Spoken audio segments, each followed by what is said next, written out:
What could compel a young Spanish girl in the 16th century, once obsessed with chivalric tales and paralyzed by fear of prayer, to become the reformer of a decaying religious order?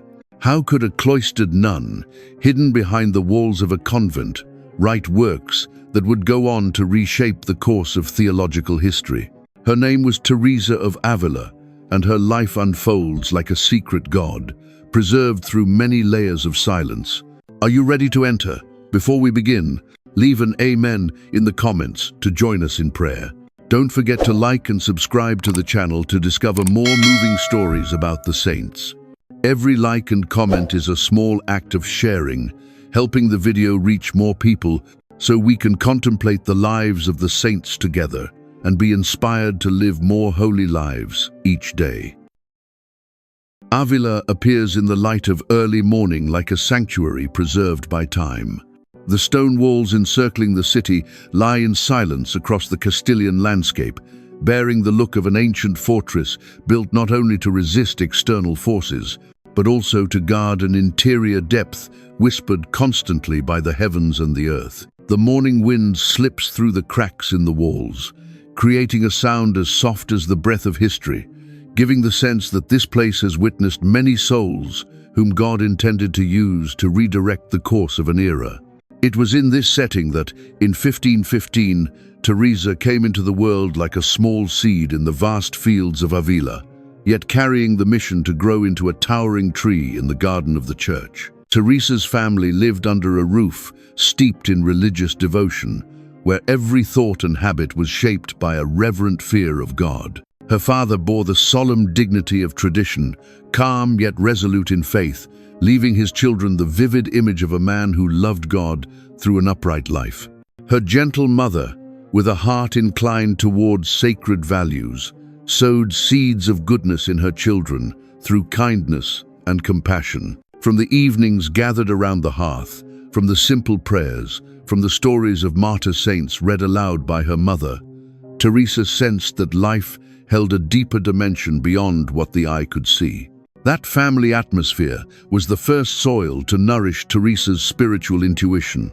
When her mother died, the pain left a great void in the heart of the 14-year-old girl. Yet it was precisely this emptiness that opened another path where faith began seeking a firmer ground in God.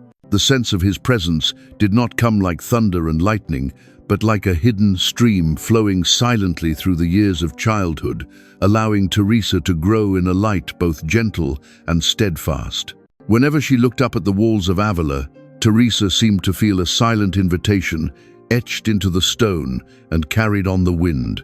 Enter into the depths where I am waiting. Teresa's childhood was filled with dreams, adults often dismissed as naive.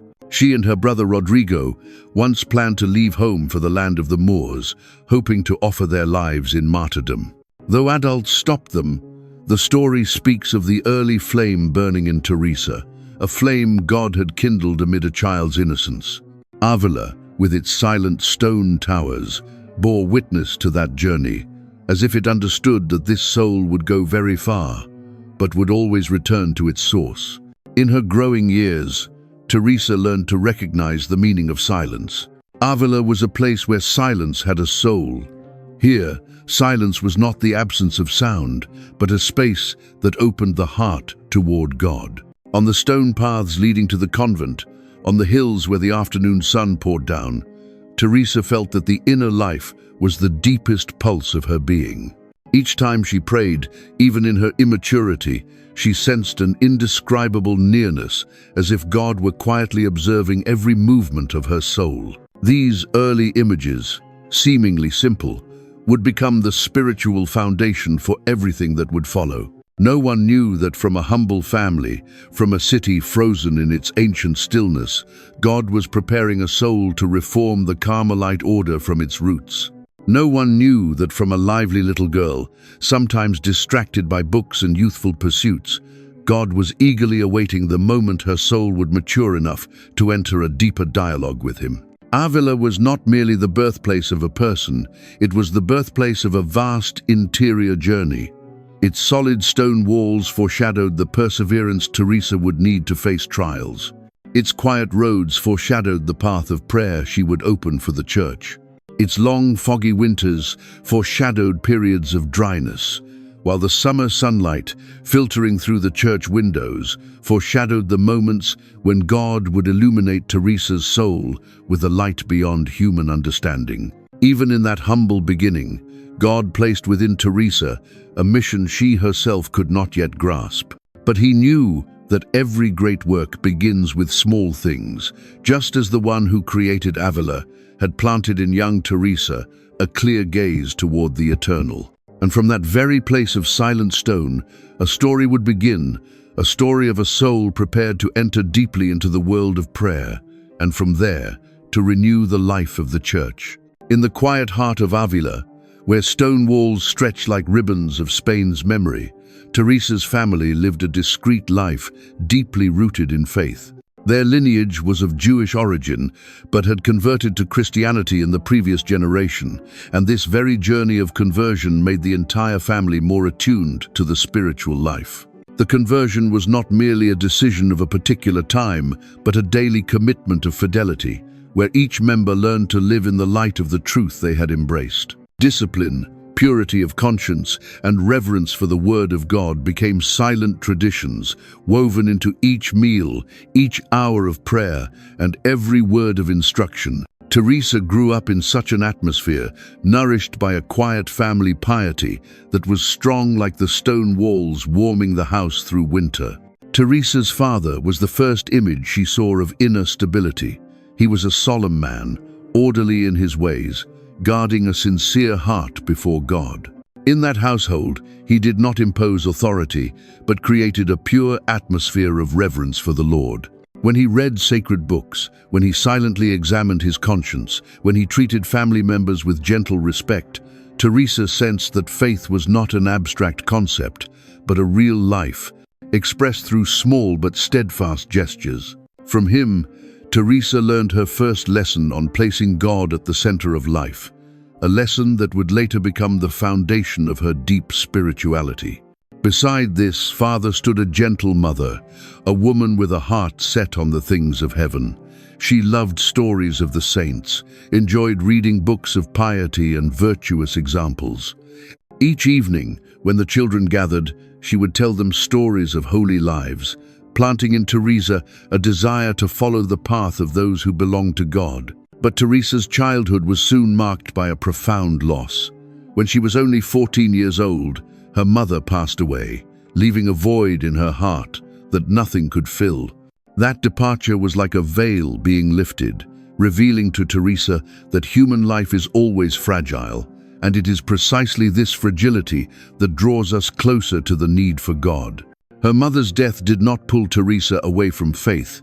It made that faith more urgent. She turned to Mary as her new mother, placing her spiritual life into the gentle hands of Our Lady. This was one of Teresa's first steps in learning to turn inward, entering the path of silent dialogue with God to seek the consolation the world could not offer. From that event, Teresa began to understand that spiritual life is not separate from suffering. Suffering is the soil where the seed of faith takes root, and through suffering, the soul becomes more tender to the voice of God. The age in which Teresa lived was far from quiet.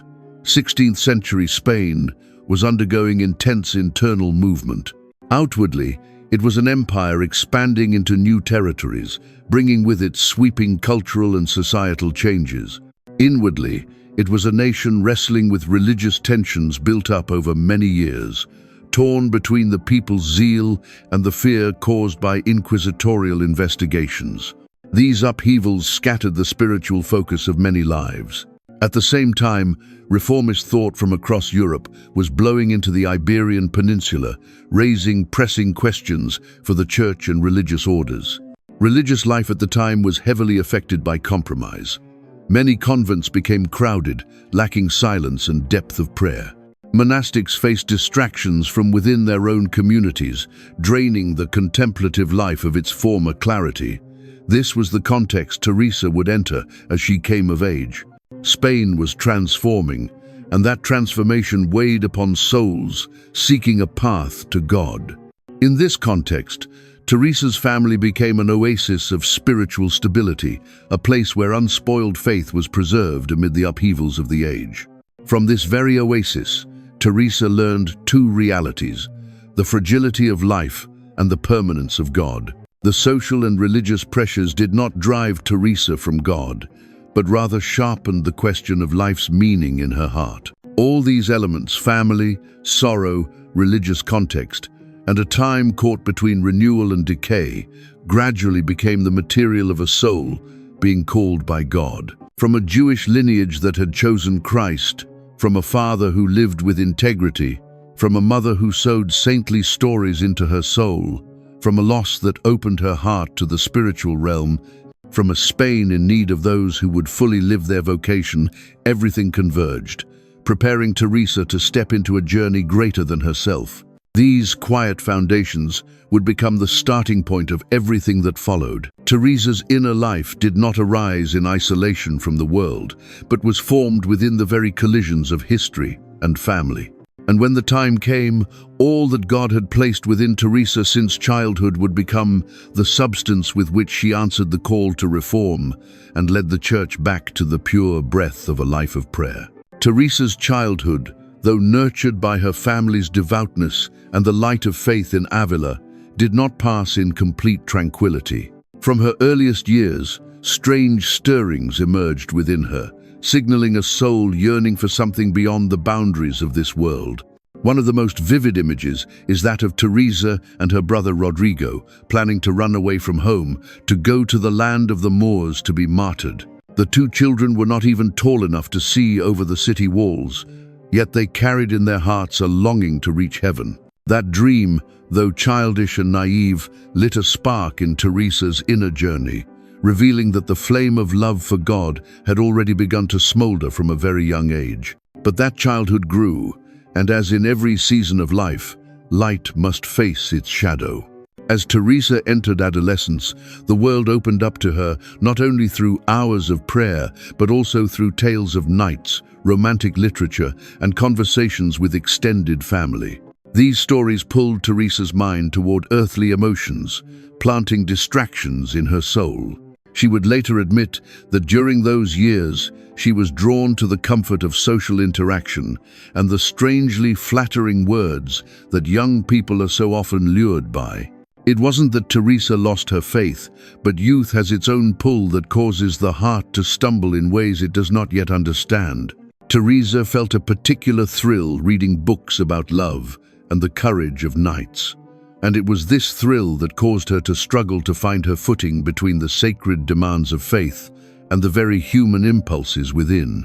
Deep down, Teresa knew her heart was being tugged in many directions. Her soul had inherited a spiritual legacy, yet was easily swept into fleeting pleasures. This was the first inner fracture, a doorway through which Teresa glimpsed the battle between her longing to belong to God and the comfort the world so easily offered. Amid this inner conflict, Teresa made a bold decision: to join the Carmelite order.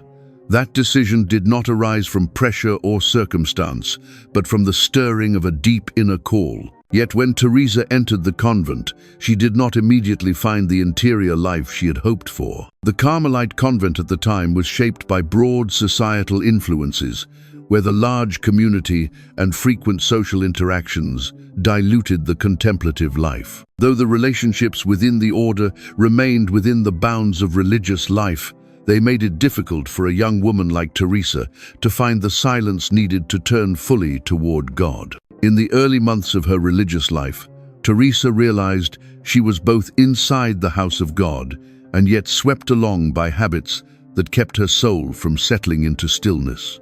The convent lifestyle of the time did not help her deepen the prayer life she so longed for.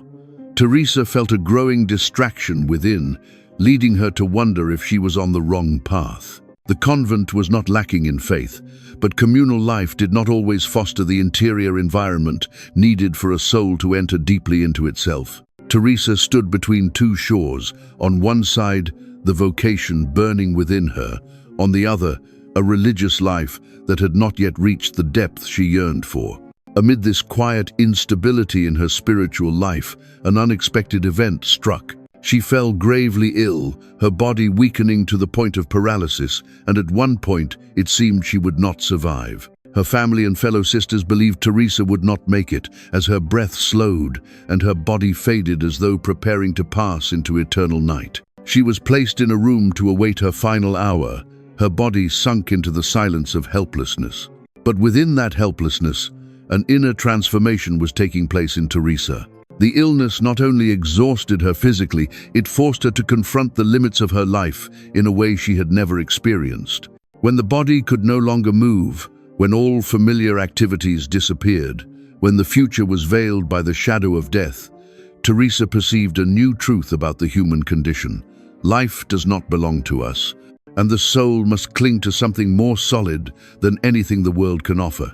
During the long days of pain, Teresa entered a near-total state of paralysis. She could not walk, could not read, could not pray with long words. Yet it was in that moment that the greatest question of her life emerged.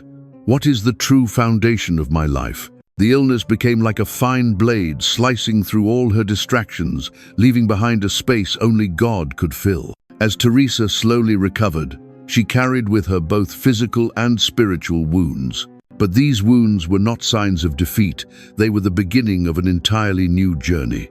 Teresa emerged from suffering with a clearer understanding of herself and of the call that had followed her quietly since childhood. The fractures within her born of distraction, the turbulence of youth, and the limits of the body now became openings through which God's light could enter. These years were the rough soil that God would later use as the foundation for Teresa's profound conversion. From the early flame of love, from the stumblings of youth, from the disillusionment with a religious life that had not yet met her hopes, and from an illness that nearly took her life, a soul was being prepared for an encounter that would change everything. Teresa did not yet know that from those very ruins, God would rebuild her life upon a rock more solid than before. After years marked by both longing and failure, Teresa entered a prolonged period that she herself would later describe as a dryness of the soul. Though she had wholly given herself to religious life, her spirit could not find complete peace. Hours of prayer became burdensome. Efforts that seemed sincere ended in a sense of inexpressible powerlessness. The prayers she recited faded before they could reach the depths of her heart. The restlessness of youth, the wounds of illness, and the instability of convent life formed a fog that dulled Teresa's interior world. Gradually, this weariness made her feel as though her soul was buried in darkness, unable to reach God even while still longing for Him. In those days, Teresa lived like someone lost in a desert. She clearly knew what was good, knew God's love awaited, but the path into the silence of prayer remained obscured. God's silence was not an absence, but a presence that forced Teresa to confront herself, to face the deeper demands of her vocation that she was not yet ready to accept.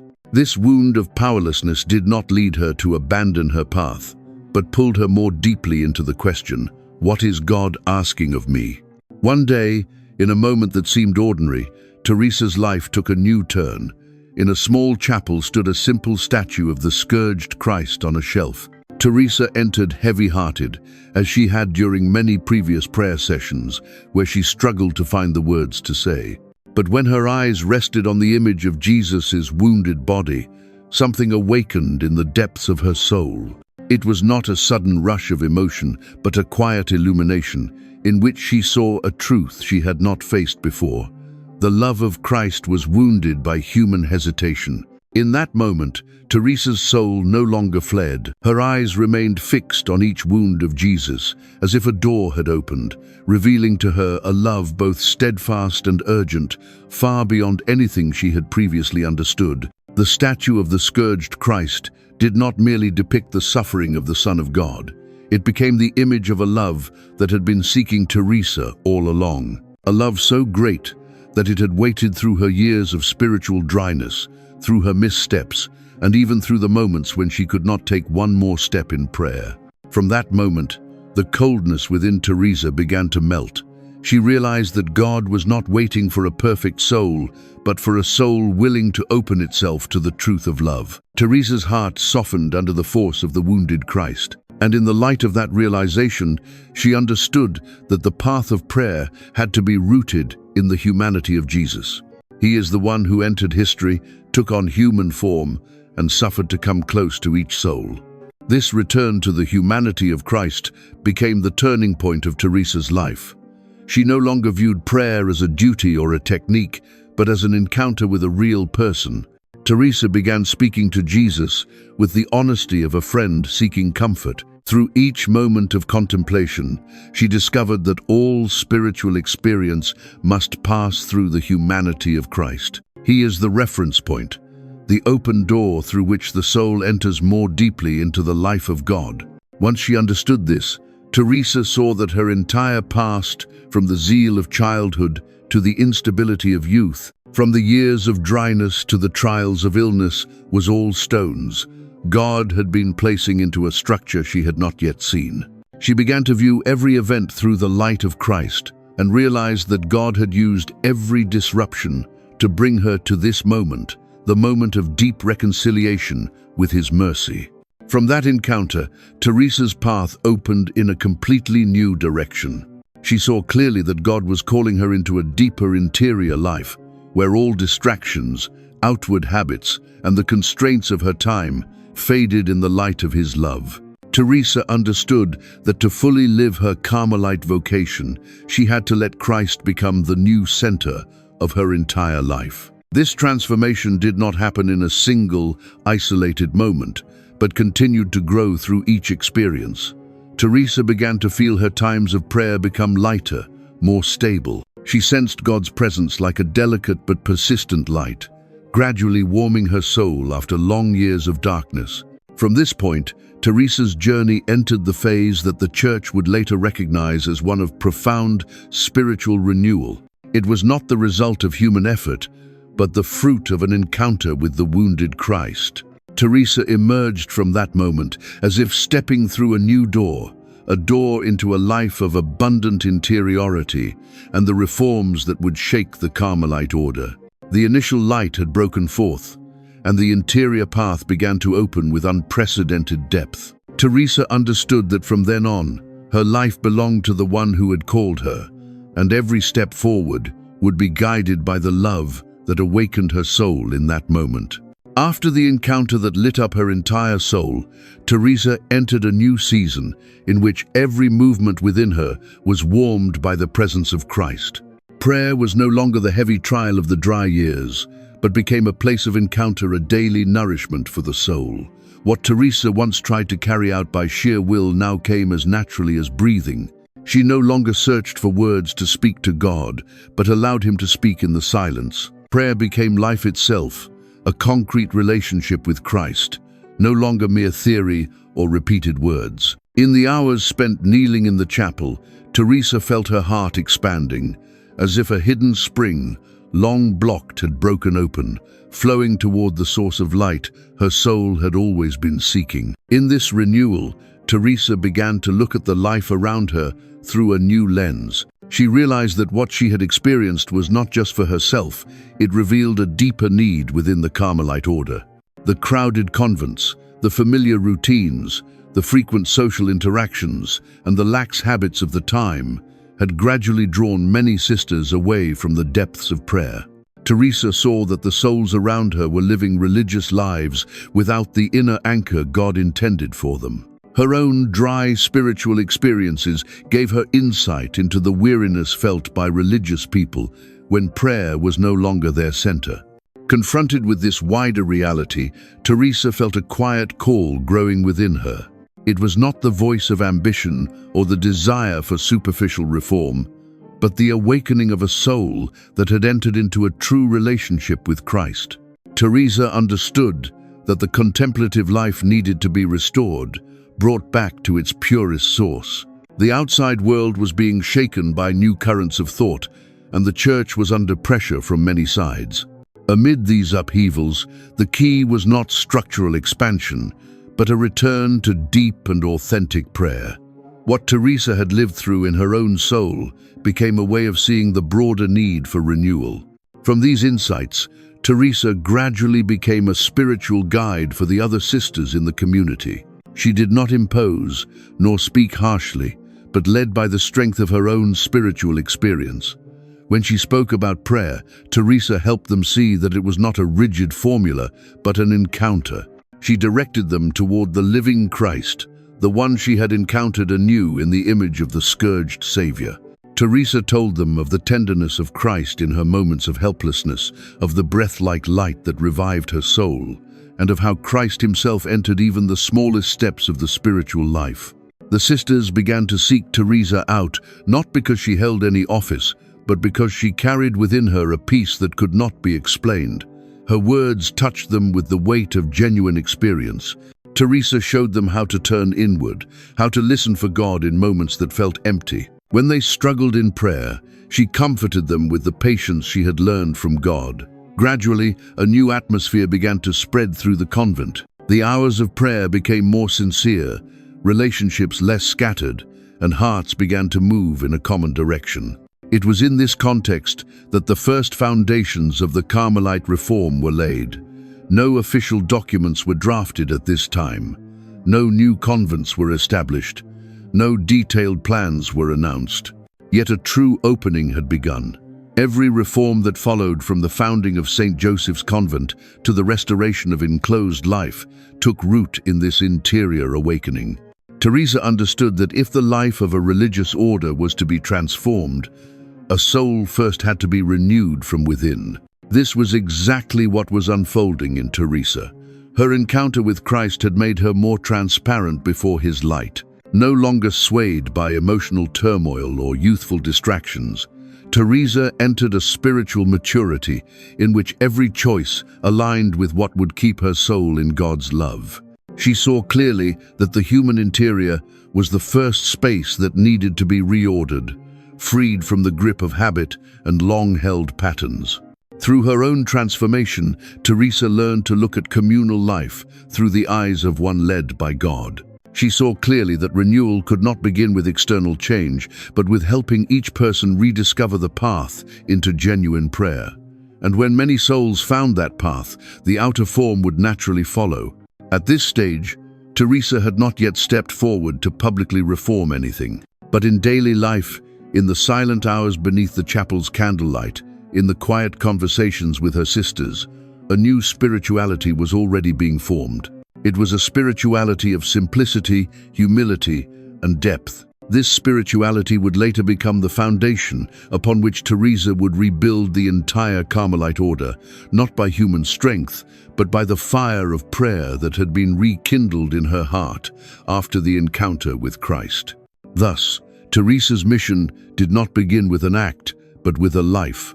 Prayer became her breath, and from that breath, a quiet yet powerful renewal began to form. Her story entered a new chapter, where love became the driving force, and her relationship with Christ, the source of guiding light. What followed would shake the Carmelite order to its roots, but all of it began here, at the soul's first dawn, when Teresa was awakened to step into the mission God had prepared for her from the beginning. Before we continue, I'd like to share that this channel was created for those who love the saints and long to go deeper into the spiritual legacy they left behind. If you are drawn to that journey of faith, be sure to subscribe and turn on notifications to walk with us. May God, through the intercession of the saints, pour out his blessings on all who have supported this channel with a single like. Now, let us move forward to the next part. From the earliest fruits of her renewed prayer life, St. Teresa gradually entered a stage of deep understanding of the soul in ways she had never touched before. The more she moved into silence, the more clearly she saw the wounds of her time and of the Carmelite order itself. Overcrowded convents, excessive socializing, and lax habits had pulled community life away from its contemplative roots. Teresa realized that the crisis did not stem from external pressure, but from many souls losing the path inward. Thus, any reform that merely altered outward structures would quickly collapse. The root of restoration had to begin in the heart, where prayer must be placed back in its rightful position. Seeing this, Teresa began to form within herself a deep intuition about reform. She understood that religious life could not stand firm if it did not lead the consecrated person inward to where God dwells. From this insight, an image began to take shape in Teresa's mind. The soul as a castle with many rooms, each room representing a deeper level of union with God. This image was not theoretical or a product of imagination, but the real experience Teresa had as she moved through stages of prayer, from dryness to those silent but powerful moments when God touched the soul. The interior castle was not meant to draw readers into an abstract world, but to lead them into the true nature of contemplative life. Teresa showed that God is not far off. He dwells in the innermost room of the soul. The Carmelite reform, therefore, did not begin with changing external appearances, but by guiding each nun toward a personal encounter with God within. When one understands the place of that innermost room, the religious can re-examine their spiritual journey, recognize what distractions have taken them off course, and understand where they are in the castle God has built within them. From this theology of interiority, Teresa looked again at convent life and identified what needed to be restored. A community can only be contemplative when silence is recovered. A soul can only grow when freed from clutter, comfort, and the noise of daily life. Therefore, in the reformed convents, Teresa reinstated a strict spirit of enclosure and created spaces that helped the sisters focus on prayer. She reduced the number of nuns in each convent so they could more effectively support one another on the inner journey. Teresa also eliminated unnecessary comforts, helping the community return to a life of poverty in the original simplicity of Carmel. Teresa's reform was not about dismantling, but about returning the order to its foundational identity: contemplation, silence, and union with Christ. She understood that when poverty is restored, the soul becomes lighter and more able to hear God's voice. When the order separates itself from the noise of the world, the religious person becomes free to enter more deeply into the interior journey. Every change Teresa made flowed from spiritual experience and from the understanding that a religious order can only live its vocation fully by remaining faithful to its origins. But the most important element of the reform did not lie in silence or material poverty. It was Teresa who led the community toward the real Jesus. She taught that to reform religious life, each person must learn to return to the humanity of Christ. He is the one who entered the world with simplicity, lived by love, and obeyed perfectly. Teresa used the image of Christ in his wounded moments to explain to the sisters that true love does not arise from effort, but from contemplation and union with the one who first loved them. Teresa did not see contemplation as a technique. She saw it as being near a person. That is why all reform had to return to this center. The life of the community must revolve around Christ. He is the source, the light, the model for every decision. From how one prays, to how one embraces poverty, to how one loves in community, everything must reflect the face of the gentle and humble Master. Looking back at Teresa's journey, it is clear that all her insights came from experience shaped through many trials. Dryness, illness, conversion, and the encounter with the scourged Christ became the foundation for her understanding of what religious life was meant to be. She recognized that no matter how extensive reform might be, it would remain surface level if it did not begin with the transformation of the soul. That is why Teresa prioritized spiritual reform before structural reform. Her reformed convents were not new architectures, but new lives emerging from souls transformed by God from within. What Teresa built in this period was not a complete reform program, but a solid theological and spiritual foundation for all future steps. The interior castle became the map. The restoration of silence became the instrument. The model of Christ became the focus, and interior conversion became the first doorway into true renewal. From these quiet beginnings, a rebirth of the Carmelite order would gradually take shape. New convents, new streams of life and spiritual bonds reawakened would emerge later on. But all of it began in the deepest part of Teresa's soul, where God had placed the first stone to rebuild an entire contemplative tradition in need of revival. From the interior foundation God had shaped through many years of trials, Teresa entered the fruitful phase of a mission whose full scope even she could not foresee.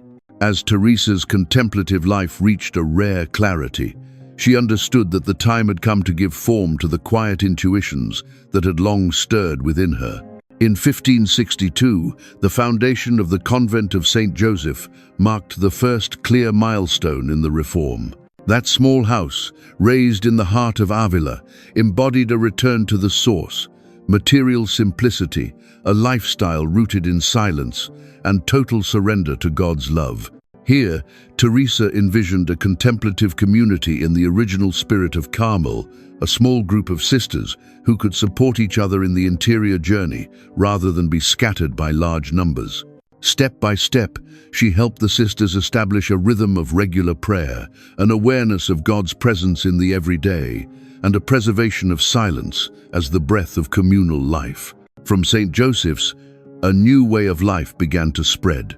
The sisters experienced a deep peace, born of living closely together in unity of heart, creating a foundation that many future convents would follow. The light of St. Joseph's did not lie in its outward appearance, but in the depth of its interior prayer life. Teresa did not seek rapid expansion, but allowed each new foundation to arise in God's time, with enough spiritual depth to stand firm. Thus, over the years, she went on to establish several more reformed convents, reaching across regions such as Medina del Campo, Malagon, Valladolid, and Toledo. Each of these houses carried the same spirit: simplicity, silence, unity, and a heart wholly given to God. From these small houses, Carmel was reborn through depth, not through numbers. However, the greatest work Teresa left to the Church was not the convents, but her spiritual legacy, expressed in writings such as the Book of Her Life, The Way of Perfection, and The Interior Castle. These works were not born from theoretical systems, but from the lived experience of someone who had ventured into the innermost chambers of her own soul. The Book of Her Life recounts the journey of seeking God through dryness and grace, a testimony of a soul transformed. Meanwhile, The Way of Perfection offers guidance to communities on living a life of communal prayer, showing how to keep the heart anchored in God's love through daily trials. The pinnacle of Teresa's spirituality is The Interior Castle, a work that has become a spiritual map guiding readers through the journey of discovering their own soul. In it, Teresa describes the soul as a structure of many rooms, each opening to deeper levels of union with God. These pages reveal to Christians of every era that the path to God does not lie in outward achievements, but in the inward journey, meeting Him in silence. This work has gone beyond the bounds of Carmel, becoming a shared treasure of the entire Church. Through her life and writings, Teresa helped the Church understand that prayer is the heart of the spiritual life. She reminded the faithful of a fundamental truth: a church that knows how to pray is a church capable of weathering the challenges of any age. The upheavals of the 16th century, with reformist movements and shifting ideologies, left many distracted and disoriented. Yet through her spiritual clarity, Teresa showed that the answer was not in debate or in searching for new models, but in returning to a personal relationship with God. Teresa's influence extended beyond the boundaries of the convents she founded.